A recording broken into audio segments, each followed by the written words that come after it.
باللہ من الشیطان الرجیم بسم اللہ الرحمن الرحیم اللہم صلی علی سیدنا و مولانا محمد وعلی آل سیدنا و مولانا محمد وبارک وسلم۔ جلد دوم، حکایت نمبر 79۔ اس شخص کا قصہ جو اپنا گم شدہ اونٹ تلاش کرتا اور پتہ پوچھتا تھا۔ تیرا اونٹ گم ہو گیا اور تو چستی سے اس کی تلاش میں سرگردان ہو گیا۔ تو لوگوں سے پوچھتا پھرتا ہے اور کہتا ہے جو میرے اونٹ کی خبر بتائے گا انعام پائے گا۔ کمینے لوگ تیرا مذاق اڑائیں گے، مگر جس میں قبول حق کی استعداد ہوتی ہے وہی حق کو قبول کرتا ہے۔ اللہ کی ذات نظروں سے غائب ہے اور لوگ طرح طرح سے اس کی صفات بیان کرتے ہیں۔ ذات باری کے بارے میں فلاسفہ کا قول ہے کہ ذات خالص ہے اور صفات فرضی ہیں۔ بعض لوگ کل صفات کو مانتے ہیں اور کیفیت کی تفصیل نہیں کرتے۔ بعض ذات کے عرفان کے مدعی ہیں لیکن حقیقت سے خالی ہیں۔ ان سب گروہوں کی نہ سب باتیں صحیح ہیں اور نہ سب غلط۔ ہر باطل کے ساتھ کچھ نہ کچھ حق ضرور ملا ہوا ہوتا ہے۔ کھوٹے سکے میں ملاوٹ کے ساتھ کچھ اصل بھی ضرور ہوتا ہے۔ جھوٹے آدمی کے جھوٹ میں کچھ نہ کچھ سچ بھی ملا ہوتا ہے۔ اگر کجی کے ساتھ سیدھا پن نہ ہو تو کوئی خریدار نہیں بنے گا۔ سب مذاہب میں حق اور باطل ملا جلا ہے۔ ہر مذہب کی ہر بات کو باطل نہیں کہا جا سکتا۔ حق میں باطل اسی طرح چھپا ہوتا ہے جس طرح شب قدر دوسری راتوں میں پوشیدہ رکھنے میں یہ حکمت ہے کہ اصل کی تلاش جاری رہے۔ مصنوعی فقراء میں بھی کوئی اللہ کا بندہ ہوتا ہے۔ عقل مند مومن کو چاہیے کہ ان میں تلاش کرے۔ اگر سب سودے بے عیب ہوں تو ہر بے وقوف سوداگر بن بیٹھے۔ اگر سب معیوب ہوں تو عقل کا کوئی کام نہیں رہتا۔ جو لوگ انبیاء علیہ السلام کی ہدایت کے ماتحت اعمال حسنہ کا کاروبار کرتے ہیں وہ نفع میں ہے، لیکن دنیاوی نفع مد نظر نہیں ہونا چاہیے۔ فرعون اور سمود نے دنیاوی نفع کو نفع سمجھا، ان کا حشر دیکھ لو۔ جلد دوم، حکایت نمبر 80۔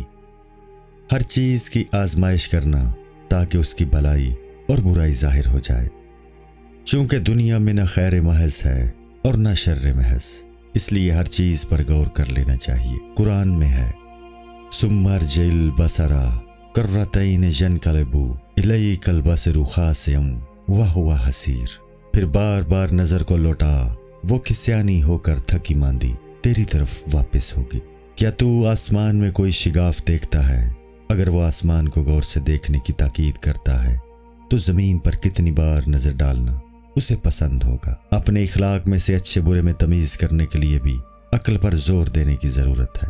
زمین پر مختلف عوارض اس لیے قائم کیے گئے ہیں کہ زمین کی مخفی چیزوں کی پہچان ہو جائے تاکہ لال اور سنگ الگ الگ پہچانے جائیں۔ اللہ کی صفات قہر و مہر بھی پوشیدہ چیزوں کو خوف اور امید کی وجہ سے ظاہر کرنے کے لیے ہیں۔ مجاہدہ کرنے والے پر بھی کبھی قبض اور کبھی بسط کی حالتیں آتی رہتی ہیں کہ خاک کی جسم روح کے خزانے کو باہر نکالے۔ جسم نے روح کی دولت کو چرا رکھا ہے۔ اللہ کی طرف سے جنتوں اور نعمتوں کے وعدے اور انجام بد اور جہنم کی وعیدیں بھی اسی لیے ہیں تاکہ اچھے اور برے میں امتیاز ہو جائے۔